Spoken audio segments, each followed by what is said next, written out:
Há momentos na vida em que a realidade nos apresenta enigmas que desafiam completamente nossa compreensão sobre a natureza da existência humana.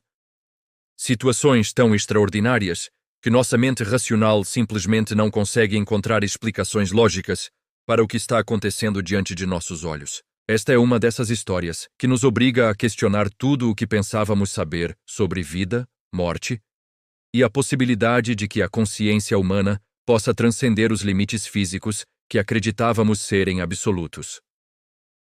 Se você acredita que certas almas retornam com propósitos especiais, inscreva-se agora. Talvez este vídeo tenha chegado até você exatamente no momento em que precisava ouvir essa história extraordinária. Na tranquila cidade de Memphis, Tennessee, berço do rock and roll e lar eterno do lendário Elvis Presley, nasceu uma criança que traria consigo um mistério que abalaria não apenas sua família, mas toda a comunidade musical mundial. Danny Morrison era, aparentemente, um menino comum de 5 anos, filho de Lisa e Michael Morrison, um casal de classe média sem qualquer conexão especial com a indústria musical ou com a história do rei do rock. A vida da família Morrison seguia seu curso normal até aquela tarde de setembro, quando algo completamente inesperado aconteceu. Danny estava brincando em seu quarto quando seus pais ouviram uma voz vinda do andar de cima. Uma voz que os fez interromper imediatamente o que estavam fazendo. Não era a voz aguda e infantil que conheciam tão bem, mas sim um timbre mais grave, maduro, carregado de uma melancolia profunda que não deveria existir no repertório emocional de uma criança de 5 anos. Lisa subiu correndo as escadas, seguida de perto por Michael, ambos com o coração disparando por razões que não conseguiam compreender completamente. Quando abriram a porta do quarto, encontraram Danny sentado em sua cama, com uma expressão distante no rosto, olhando pela janela, como se estivesse contemplando memórias de um tempo muito distante. Seus olhos, normalmente brilhantes e curiosos como os de qualquer criança, agora pareciam carregar o peso de décadas de experiências que ele nunca havia vivido. "Danny, querido, você está bem?" perguntou Lisa, aproximando-se cautelosamente da cama. O menino virou-se para ela com um movimento lento e deliberado, e quando seus olhos se encontraram, Lisa sentiu um arrepio percorrer sua espinha. Havia algo diferente naquele olhar, uma profundidade que não pertencia a uma criança, uma tristeza antiga que parecia vir de outro tempo, de outra vida. "Mamãe", disse Danny com aquela voz estranhamente madura, "eu preciso te contar algo muito importante. Sei que você não vai acreditar, mas eu lembro de quem eu era antes de ser seu filho. Eu era Elvis Presley, e ainda posso sentir a música que nunca consegui terminar." O silêncio que se seguiu foi ensurdecedor. Michael e Lisa se entreolharam, procurando alguma explicação racional para o que acabavam de ouvir.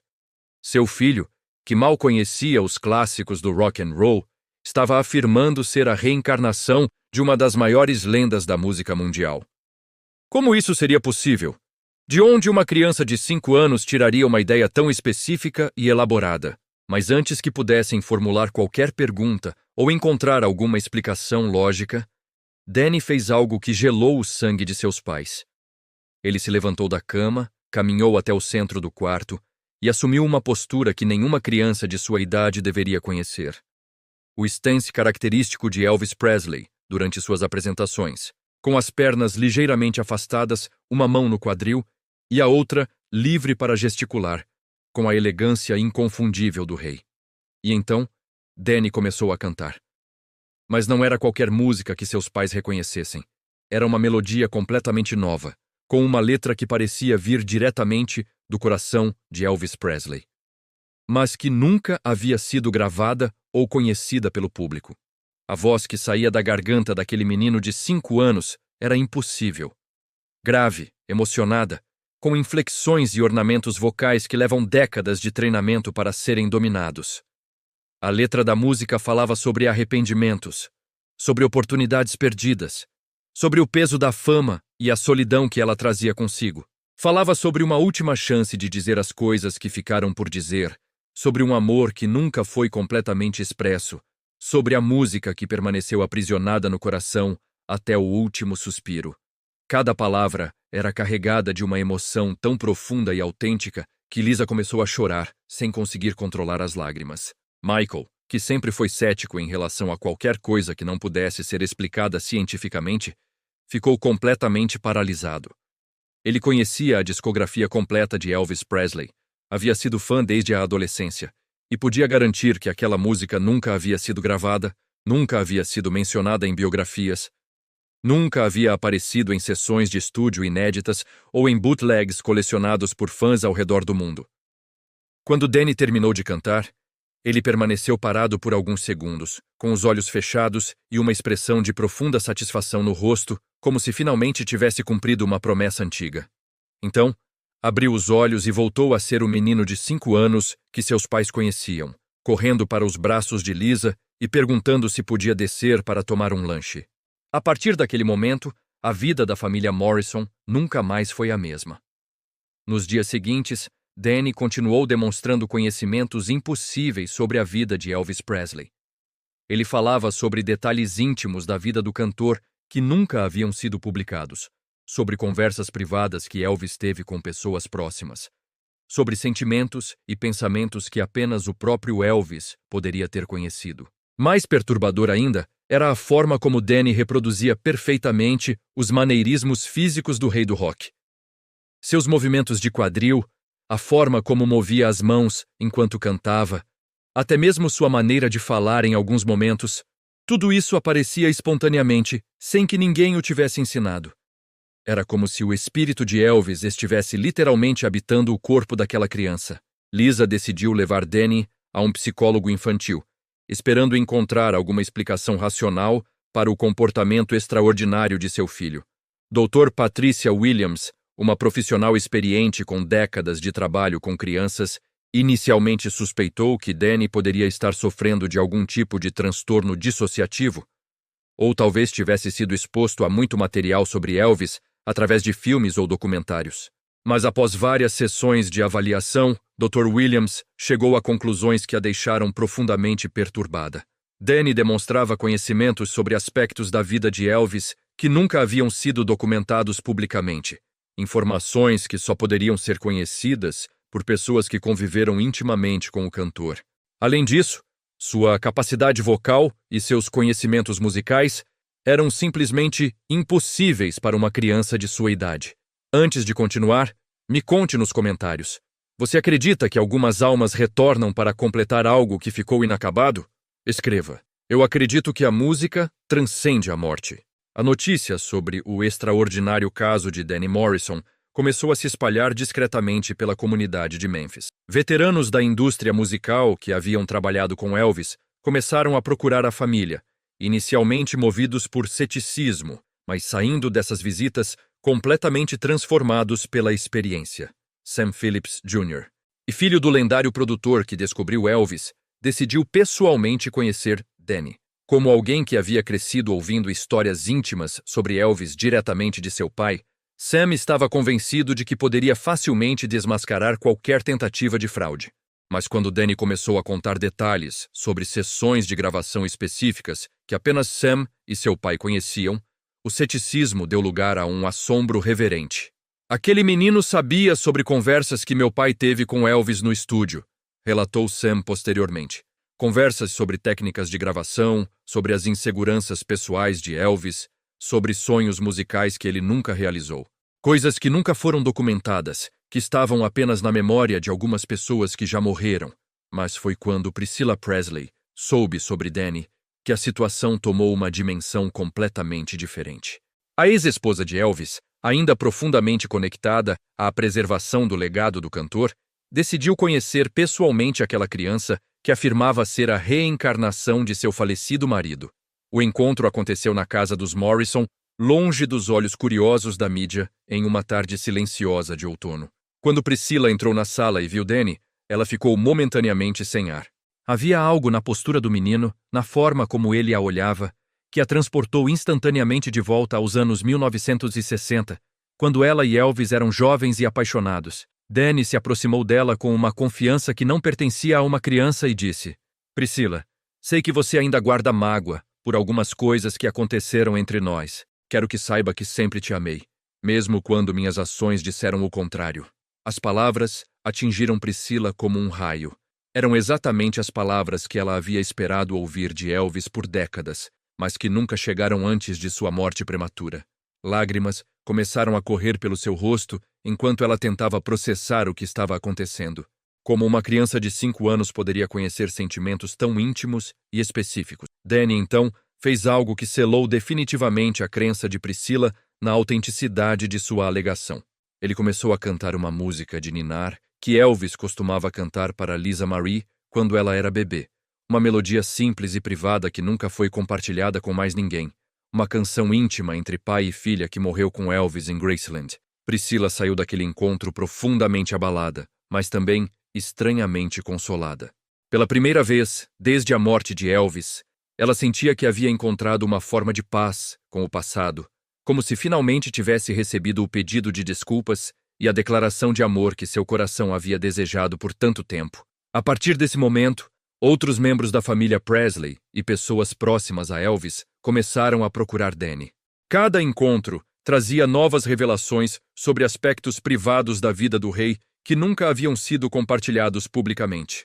Danny falava sobre medos secretos que Elvis tinha, sobre sua relação complexa com seu empresário, Coronel Tom Parker, sobre arrependimentos profundos relacionados a decisões artísticas e pessoais.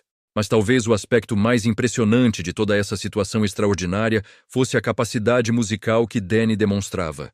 Ele não apenas cantava com uma técnica impossível para sua idade, mas também compunha músicas novas que capturavam perfeitamente o estilo e a essência emocional de Elvis Presley. Era como se o espírito criativo do rei estivesse fluindo através daquela criança, completando obras que haviam ficado inacabadas. Jerry Schilling, um dos integrantes mais próximos do Memphis Mafia e amigo pessoal de Elvis por décadas, passou várias horas conversando com Danny sobre memórias compartilhadas que apenas ele e Elvis conheciam. Foi a experiência mais surreal da minha vida, disse Jerry posteriormente. Aquele menino conhecia piadas internas, conhecia apelidos que usávamos uns para os outros, conhecia até mesmo conversas privadas que tivemos em viagens. Não há explicação lógica para isso. Danny também demonstrava conhecimentos específicos sobre a vida em Graceland, que impressionavam até mesmo os funcionários de longa data da mansão. Ele descrevia a localização exata de objetos pessoais, falava sobre rotinas diárias que Elvis mantinha em privacidade e até mesmo mencionava modificações que havia planejado fazer na mansão, mas que nunca foram implementadas devido à sua morte prematura. Músicos que haviam trabalhado com Elvis também procuraram Danny, inicialmente céticos, mas saindo desses encontros completamente convencidos de que estavam diante de algo sobrenatural. Quando Danny se sentava ao piano e começava a tocar, suas pequenas mãos reproduziam exatamente o estilo pianístico de Elvis, incluindo ornamentos e fraseados que eram únicos e pessoais do rei. DJ Fontana, o baterista original de Elvis, ficou particularmente impressionado quando Danny começou a reproduzir ritmos específicos que eles haviam desenvolvido juntos em sessões de estúdio privadas. Aqueles ritmos nunca foram gravados oficialmente, explicou DJ.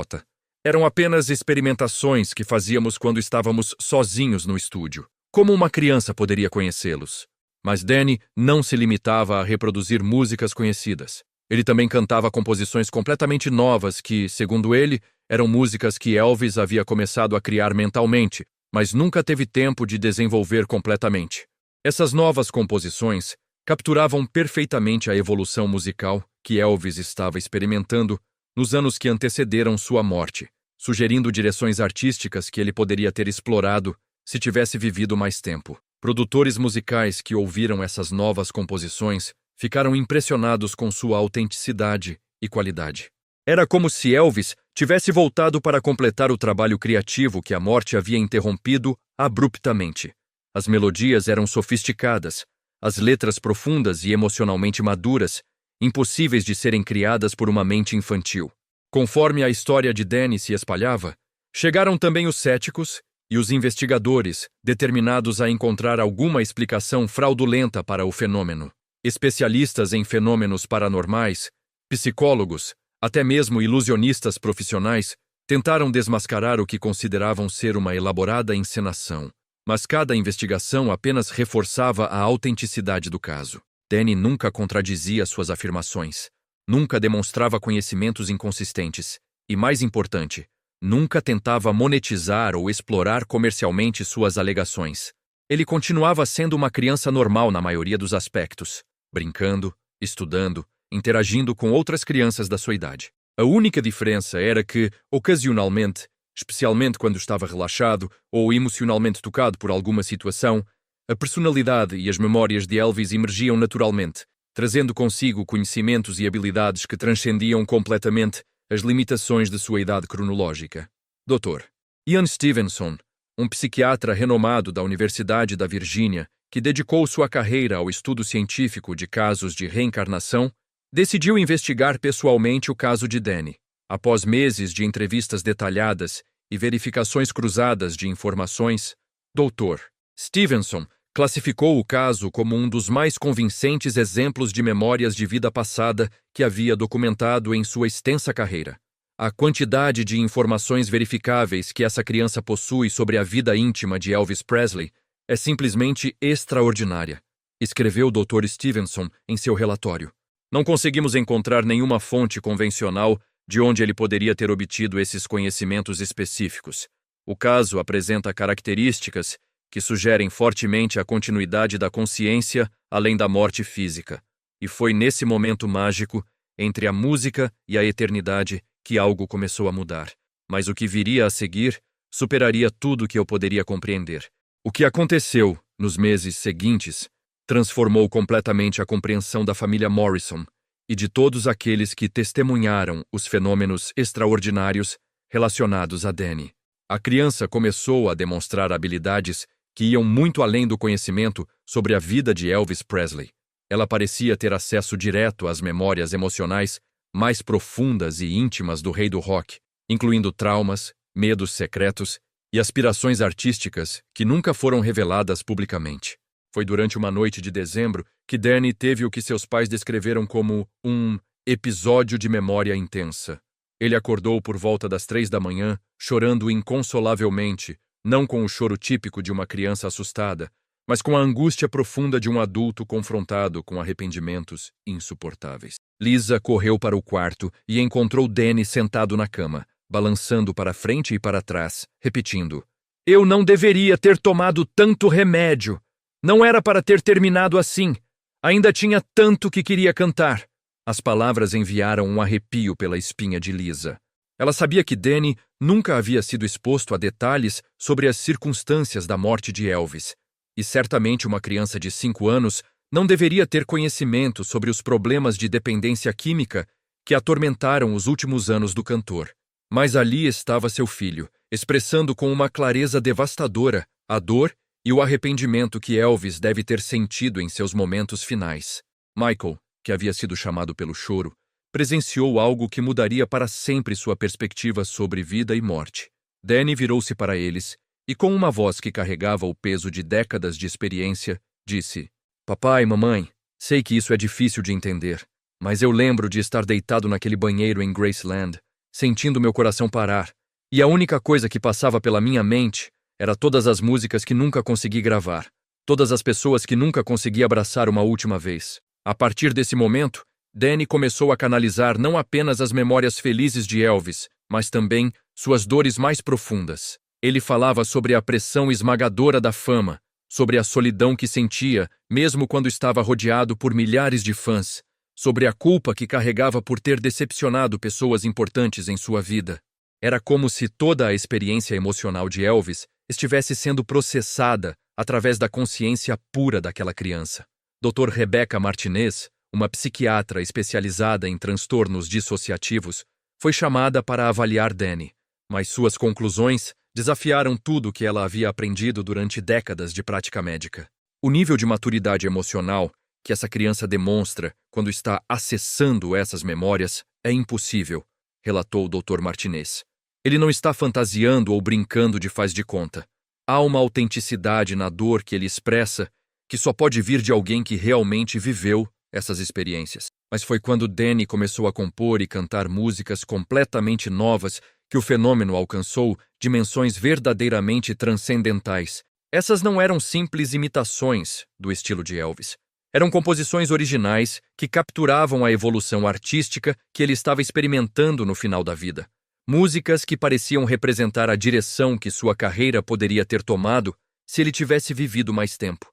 Uma dessas composições, que Danny chamou de Canção do Último Suspiro, tocou profundamente todos que a ouviram. A letra falava sobre segundas chances, sobre a oportunidade de retornar para corrigir erros do passado, sobre o amor que transcende a morte física. Era uma música de uma beleza devastadora, carregada de uma melancolia profunda, mas também de uma esperança redentora. Scott Moore, o guitarrista original de Elvis e uma das pessoas que melhor conhecia sua evolução musical, ficou profundamente emocionado ao ouvir Danny cantar essa composição inédita.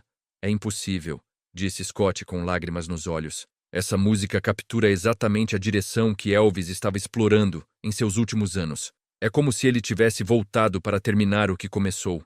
A comunidade musical de Memphis começou a se dividir entre aqueles que acreditavam genuinamente que Danny era a reencarnação de Elvis e aqueles que procuravam explicações alternativas para o fenômeno extraordinário.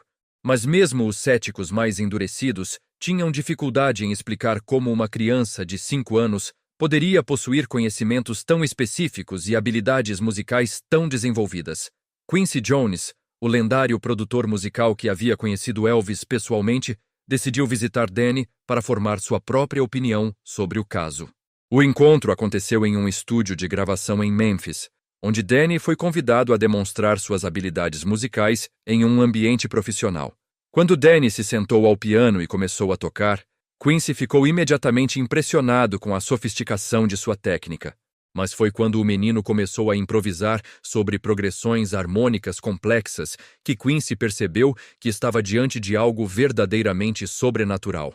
Esse menino está tocando com um entendimento musical que leva décadas para ser desenvolvido, sussurrou Quincy para os técnicos presentes. Danny então cantou uma versão completamente reimaginada de Can't Help Falling in Love, transformando a balada romântica em uma reflexão profunda sobre arrependimento e redenção. Sua interpretação era carregada de uma experiência emocional que simplesmente não deveria existir na voz de uma criança. Era como se Elvis estivesse cantando através dele, usando sua voz para expressar sentimentos que nunca havia conseguido articular completamente durante sua vida terrena. Mas talvez o momento mais impressionante tenha acontecido quando Danny fez algo que ninguém esperava. Ele parou de cantar no meio da música, olhou diretamente para Quincy e disse: Sr. Jones, Elvis sempre admirou seu trabalho, mas nunca teve coragem de te procurar para uma colaboração. Ele estava inseguro se você o levaria a sério como artista. Quincy ficou paralisado. Era verdade que ele e Elvis nunca haviam trabalhado juntos, apesar do respeito mútuo, mas as razões para isso nunca haviam sido discutidas publicamente. Como uma criança poderia conhecer as inseguranças privadas de Elvis em relação a outros músicos da indústria? A gravação daquela sessão se tornou um documento extraordinário, não apenas das habilidades musicais de Danny, mas também de sua capacidade de acessar aspectos da personalidade de Elvis que poucos conheceram intimamente. A fita circulou discretamente entre músicos e produtores, criando uma onda silenciosa de admiração e perplexidade na comunidade musical. Conforme a notícia sobre Danny se espalhava, chegaram convites para apresentações públicas, ofertas de contratos discográficos e propostas de documentários. Mas Lisa e Michael, orientados por psicólogos infantis e conselheiros espirituais, decidiram proteger a privacidade de seu filho, permitindo apenas encontros cuidadosamente selecionados com pessoas que poderiam contribuir genuinamente para a compreensão do fenômeno. Foi durante um desses encontros que aconteceu algo verdadeiramente extraordinário. Lisa Marie Presley, filha de Elvis, decidiu conhecer pessoalmente a criança que afirmava ser a reencarnação de seu pai. O encontro foi carregado de tensão emocional, pois Lisa Marie lutava entre o ceticismo natural e o desejo profundo de encontrar alguma conexão com o pai que havia perdido quando era ainda muito jovem. Quando Danny viu Lisa Marie, sua reação foi imediata e visceral. Lágrimas começaram a correr por seu rosto enquanto ele corria em direção a ela, exclamando: Lisa! Minha pequena Lisa! Papai está aqui!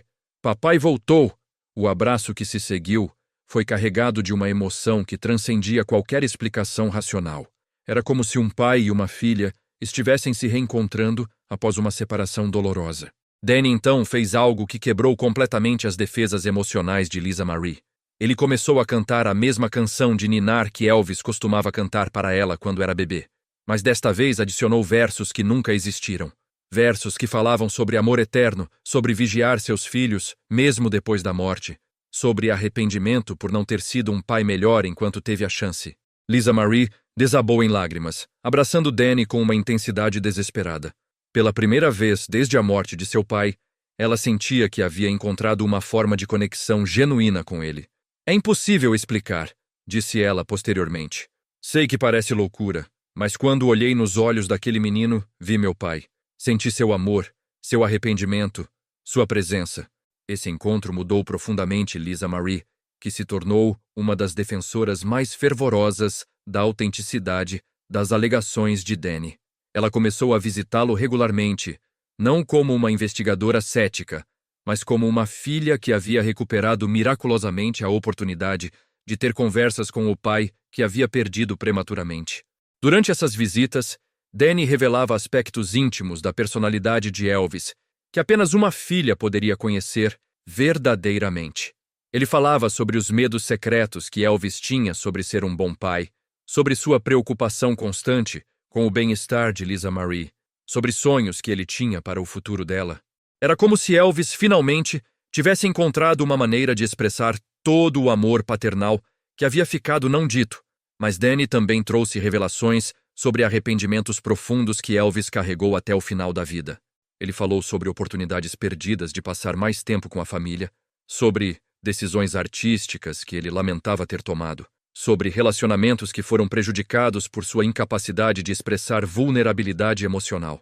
Eu era tão focado em ser o Elvis que todos esperavam que eu fosse, dizia Danny durante essas conversas íntimas, que esqueci de ser apenas o pai que você precisava que eu fosse. Isso me doeu mais do que qualquer crítica musical que já recebi. Essas revelações proporcionaram a Lisa Marie uma forma de cura emocional que ela nunca havia imaginado ser possível. Questões que a haviam atormentado por décadas finalmente encontravam respostas, e feridas antigas começavam a cicatrizar através dessas conversas extraordinárias com a criança que carregava a alma de seu pai. À medida que Danny crescia, suas habilidades musicais se desenvolviam de forma que desafiava qualquer explicação convencional sobre talento precoce. Ele não apenas dominava o estilo vocal de Elvis, mas também desenvolvia variações e evoluções que sugeriam como a voz do rei poderia ter amadurecido se ele tivesse vivido mais tempo. Músicos que trabalharam com Elvis em diferentes períodos de sua carreira ficavam impressionados com a capacidade de Danny de reproduzir nuances específicas de diferentes épocas. Ele podia cantar como o Elvis jovem dos anos 1950, capturar a maturidade vocal dos anos 1960, ou expressar a profundidade emocional dos últimos anos de carreira, alternando entre esses estilos com uma naturalidade que sugeria memória muscular genuína. Mas talvez o aspecto mais tocante de toda essa experiência extraordinária fosse como Danny usava suas habilidades para trazer conforto e cura emocional para pessoas que haviam sido profundamente marcadas pela música de Elvis. Fãs idosos que haviam crescido ouvindo Elvis encontravam em Danny uma forma de reconexão com memórias preciosas de sua juventude. Uma dessas pessoas era Margaret Thompson, uma mulher de 80 anos que havia sido fã de Elvis desde os primórdios de sua carreira. Quando ela conheceu Danny, pediu que ele cantasse Love Me Tender, a música que ela havia dançado com seu falecido marido na lua de mel, décadas atrás. Danny não apenas cantou a música, mas a interpretou de uma forma que capturou perfeitamente a essência romântica e nostálgica que Margaret associava a essa lembrança preciosa. Foi como se Elvis estivesse cantando especialmente para mim e para meu marido, disse Margaret, com lágrimas de gratidão. Por alguns minutos, senti como se fosse jovem novamente, como se meu marido estivesse ali comigo, dançando ao som da voz que trilhou sonoros os melhores momentos de nossas vidas. Casos como esse se multiplicaram conforme a notícia sobre Danny se espalhava. Ele se tornou uma fonte de cura emocional não apenas para aqueles que conheceram Elvis pessoalmente, mas para gerações de fãs que encontraram na música do rei uma trilha sonora para momentos importantes de suas vidas. Produtores de documentários e pesquisadores acadêmicos começaram a documentar sistematicamente os fenômenos relacionados a Danny, criando um arquivo extenso de evidências que desafiava explicações convencionais. Universidades iniciaram estudos sobre o caso, tentando encontrar paralelos em literatura científica sobre memória, consciência e possibilidade de continuidade da personalidade após a morte física. Dr. Jim Tucker, sucessor de Dr. Ian Stevenson, na Universidade da Virgínia, passou anos estudando o caso de Danny e o classificou como um dos exemplos mais convincentes de reencarnação documentados na literatura científica moderna. A quantidade e a especificidade das memórias verificáveis, combinadas com habilidades que não poderiam ter sido adquiridas através de meios convencionais, tornam este caso extraordinariamente compelling do ponto de vista da pesquisa sobre consciência, escreveu Dr. Tucker em seu relatório final. Mas, independentemente das implicações científicas ou filosóficas do caso, o que permaneceu constante foi o impacto profundamente positivo que Danny teve na vida de todas as pessoas que tiveram a oportunidade de conhecê-lo. Ele não apenas trouxe de volta memórias preciosas da era dourada do rock and roll, mas também ofereceu uma perspectiva única sobre amor, perdão e segundas chances. Em seus momentos mais reflexivos, Danny falava sobre lições que havia aprendido através da experiência de morte e retorno. A coisa mais importante que aprendi, dizia ele, é que o amor que damos e recebemos é a única coisa que realmente importa. Fama, dinheiro, sucesso, tudo isso desaparece. Mas o amor que tocamos no coração das pessoas, isso permanece para sempre. Hoje, aos 10 anos, Danny continua vivendo com sua família em Memphis, frequentando escola regular e mantendo amizades normais com outras crianças, mas ocasionalmente, especialmente quando está em ambientes musicais, a personalidade e as memórias de Elvis emergem naturalmente, trazendo momentos de magia pura que tocam profundamente todos os presentes. Sua história nos lembra que existem mistérios sobre a natureza da consciência humana que a ciência ainda está apenas começando a explorar. Nos convida a considerar a possibilidade de que morte não seja o fim absoluto, mas talvez apenas uma transição para outra forma de existência. Se esta história tocou sua alma, compartilhe com alguém que também precisa lembrar que algumas conexões transcendem os limites físicos da vida e da morte. E lembre-se, o amor verdadeiro nunca morre, apenas encontra novas formas de se expressar através do tempo e do espaço infinitos.